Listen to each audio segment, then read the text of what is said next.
Reading glass পরা মানেই মিয়া খালিফা। সামাজিক যোগাযোগ মাধ্যমে ছবি পোস্ট করেই চরম সমালোচনার শিকার হয়েছেন ছোট পর্দার জনপ্রিয় অভিনেত্রী সামিরা খান মাহি। এ নিয়ে সম্প্রতি মুখ খুলেছেন তিনি। বলেছেন, দেশের বেশিরভাগ পুরুষই সেক্সুয়ালি ফ্রাস্ট্রেটেড। ঘটনার শুরু একেবারেই সাধারণ। চোখে চশমা, হাতে কলম, ডেস্কের সামনে বসে থাকা কয়েকটি নতুন ফটোশুটের ছবি মাহি পোস্ট করেন তার ভেরিফাইড ফেসবুক পেজে। কিন্তু সেই ছবির নিচে ঝড় ওঠে মন্তব্যের। কেউ প্রশংসা করেছেন, কেউ আবার সরাসরি তুলনা করেছেন প্রাক্তন মার্কিন পর্ন তারকা মিয়া খালিফার সঙ্গে।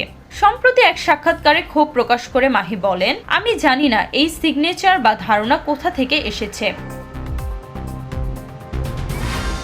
চশমা পরলেই আমাকে অন্য কারো মতো ভাবা হবে এমন কথা তো নেই। তিনি আরো বলেন, একজন আর্টিস্ট বিভিন্ন ধরনের ছবি পোস্ট করতেই পারে, কিন্তু যে ধরনের অসভ্য বা স্টুপিড মন্তব্য হয় সেটা কোনোভাবেই মেনে নেওয়া যায় না। এই সমালোচনার পেছনে যে গভীরতর সামাজিক মানসিকতা কাজ করছে তা নিয়েও কথা বলেন মাহি। তার ভাষায়, দেশের বেশিরভাগ পুরুষই সেক্সুয়ালি হতাশাগ্রস্ত।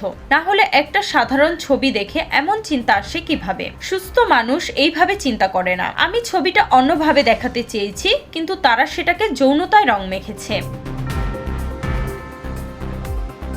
এটাই প্রথম নয়, মাহি আগেও বিতর্কে জড়িয়েছেন, শুধুমাত্র তার লুক বা পোশাকের কারণে। এমনকি একবার একটি পুরস্কার অনুষ্ঠানে ডিফারেন্ট চুল পরে যাওয়াতেও তীব্র সমালোচনা হয়েছিল। মাহি বলেন, আমি যতটা সম্ভব এড়িয়ে চলি, কিন্তু কিছু না কিছু থেকেই যায়। কখনো ভেতরে লাগে, কখনো ভুলে যাওয়ার ভান করি। কিন্তু এই অসুস্থ মানসিকতার বিরুদ্ধে একজন শিল্পী হয়ে আমাদের আর কতটা চুপ থাকা উচিত? বাংলাদেশের মতো একটি রক্ষণশীল সমাজে নারীদের পোশাক, চুল, সাজ, এমনকি চশমা নিয়েও এতটাই উত্তেজনা, সেখানে শিল্পের জায়গা কোথায়? এ প্রশ্ন ঘুরপাক খাচ্ছে অনেকের মনে। মাহির প্রশ্ন, একটা চশমার সঙ্গে এত কিছু জুড়ে দেওয়া, এটা কি কেবল হাস্যকর না ভয়ঙ্কর? আমি তো মিয়া খালিফা নই, সে আমেরিকায় থাকে, তার জীবন তার মতো।